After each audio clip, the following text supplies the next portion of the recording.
최근에 한국교회가 내부 갈등을 자체적으로 해결하지 못하고 사회 법정으로까지 끌고 가는 일들이 많아지면서 교회의 부정적인 이미지도 확산하고 있는 실정입니다. 네, 오늘 뉴스 더보기 시간에는 교회 분쟁을 성경적 가치관으로 원만하게 해결하기 위한 방안에 대해 나누겠습니다.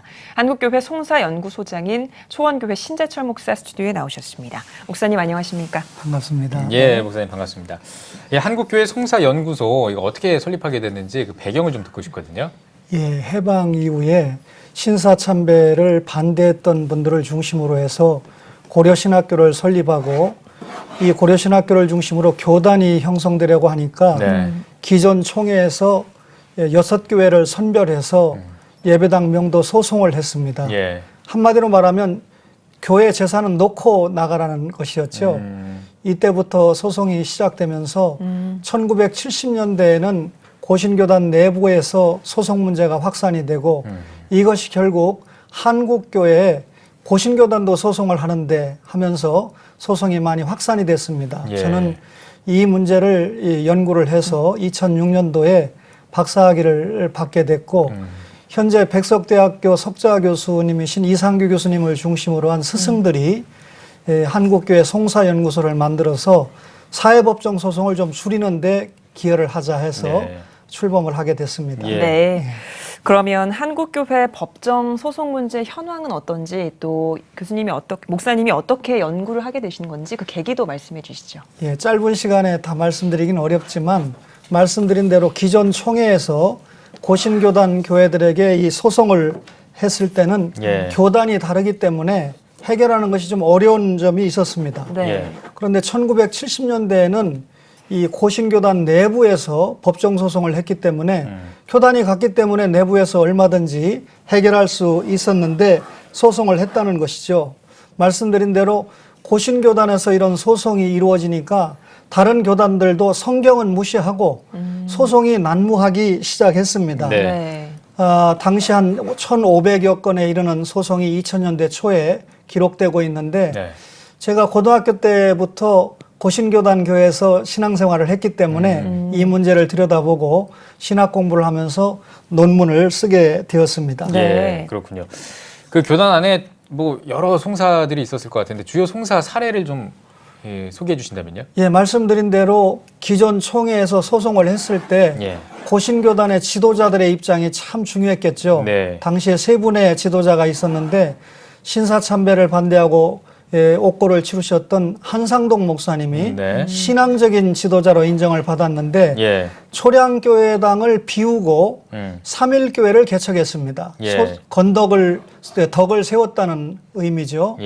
신학적인 지도자로 인정을 받았던 박윤선 박사님은 1946년에 고려신학교에 부임해서 교수 및 교장을 하셨는데 교단이 같든 다르든 어떤 경우든 소송은 안 된다. 법정 소송은 안 된다라고 하는 송사 불가론을 주장하셨고 행정적인 지도자였던 송상석 목사님은 교단이 다르기 때문에 우리 재산권을 지켜야 되겠다 해서 마산 문창교회가 소송을 당했을 때 응소를 했습니다.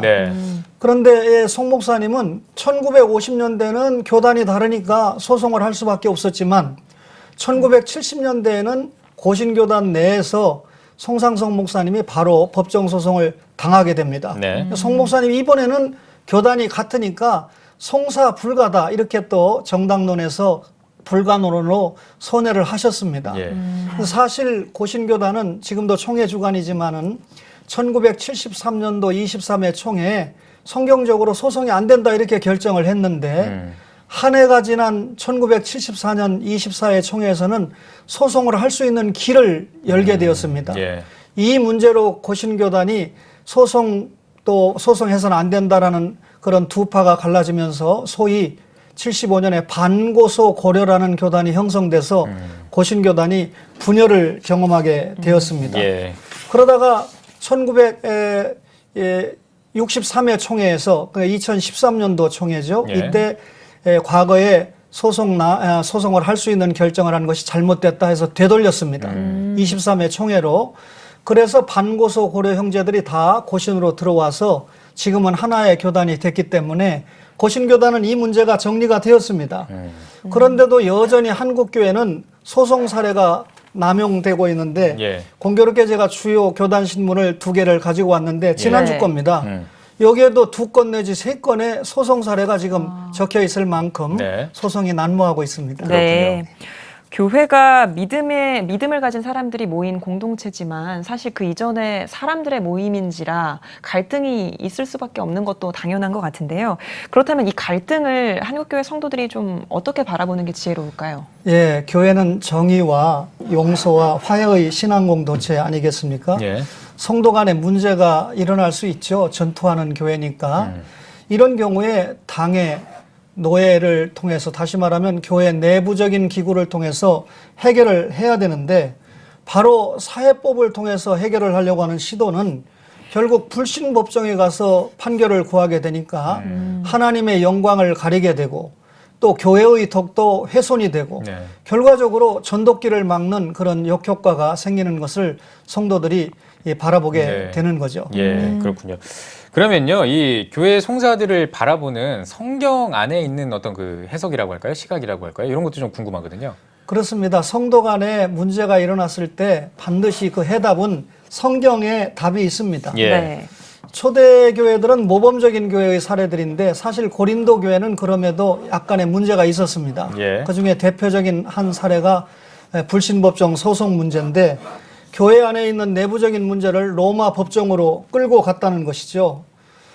따라서 이 고린도전서 6장 1절로 11절에 보면 바울이 불의한 자 앞에서 소송하는 것을 금하는 교훈을 강력하게 말하고 있습니다. 예. 말하자면 교회가 불신법정에 간 것을 책망하고 있는 말씀이죠. 따라서 성경은 교회 내부에서 해결하라고 답을 주고 있습니다. 예. 네.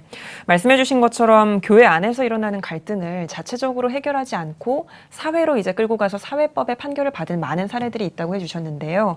그러면은 이런 교회 안에서의 갈등이나 문제점을 어떻게 해결하는 게 바른 자세일까요? 예, 2008년도에 울산 지법에서 지금은 대구 지법에 계신 한 판사님이 목사와 장로 간에 소송이 이루어졌는데 성도들이 이 방청석에 있었습니다. 예.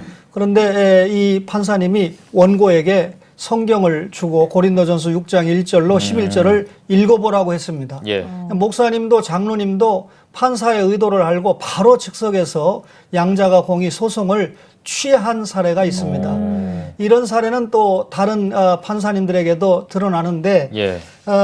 이 판사는 사실상 소송을 절대 반대했던 박윤선 목사님의 제자였던 박병식 목사님이라고 하는 분이 저의 스승이기도 예. 하신데요. 이 목사님의 교회에서 봉사를 열심히 했던 판사였습니다. 담임 목사님을 통해서 불신법정 소송이 불가하다는 성경적인 확신을 가지고 목사와 장로의 재판에 그렇게 처신을 해서 모범 사례를 남긴 것이죠. 그렇군요. 저는 이런 경우에 이런 방법을 통해서 해결을 해야 된다 생각하는데요. 먼저 상호 대화를 통해서 이해를 넓혀야 합니다. 네. 마태복음 18장 15절에 보면 네 형제가 죄를 범하거든 가서 너와 그 사람과만 상대하여 권고하라.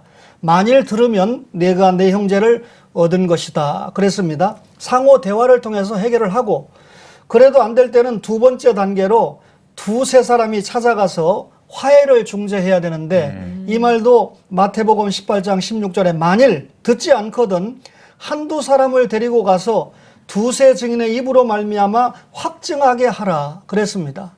이 말씀은 신명기 19장 15절에 기초를 두는데요. 중요한 말씀, 사람의 모든 악에 관하여 또한 모든 죄에 관하여는 한 증인으로만 정할 것이 아니요 두 증인의 입으로나 또는 세 증인의 입으로 그 사건을 확정할 것이며 라는 말씀에 기초합니다. 네.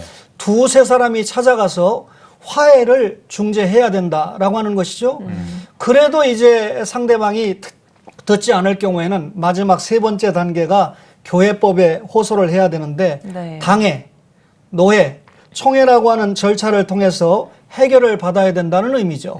마태복음 18장 17절에 보면 만일 그들의 말도 듣지 않거든 교회에 말하고 교회의 말도 듣지 않거든 이방인과 세리와 같이 여기라.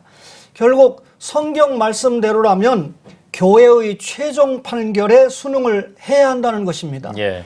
만일 순응하지 않는다면 불신자로 간주하라는 것이죠. 불신자로 간주가 된다면 불신법정 소송이 가능하겠죠. 예.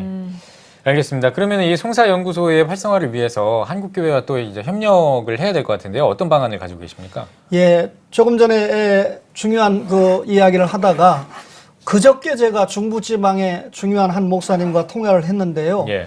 그분은 자기가 속한 노예와 같은 교단의 다른 노예 목사님과 소송이 생겼습니다. 예. 그래서 한국교회 송사연구소인 저희와 여러 차례 상담을 하면서 불신법정으로 가면 안 되겠구나 해서 총회 내부적인 기구를 통해서 결국 총회에서 승소를 했습니다. 예. 이 목사님이. 그런데 패소한 목사님이 불신법정으로 가겠다고 하니까 이거 하나님의 영광을 가리겠구나 싶어서 자기가 내부에서 승리를 했음에도 불구하고 물질적으로 좀 손해를 보고 종결을 시킨 그런 사례가 있었습니다. 예. 아주 훌륭한 목사님이라고 생각을 하죠. 예. 저희 연구소는 사실 발족한 지 13년이 되었습니다만 그동안 나름대로 여러 활동을 했습니다. 그런데 하나님의 때가 되셨는지 오늘 CTS와 같은 아주 중요한 이 기독방송에서 이런 대담의 시간을 허락해 주셨기 때문에 예. 짧은 시간이지만 많은 성도님들이 저희 송사연구소에 대해서 좀 더 관심을 가질 것이다 이렇게 생각합니다. 예. 그동안 성도들이 잘 알지 못해서 무조건 법정 소송으로 가는 경우가 있었는데 이번 기회를 통해서 성경적으로 신학적으로 좀 더 성찰을 해서 교회 내부에서 해결해야 된다라고 하는 것이 확산되었으면 좋겠습니다. 예. 네.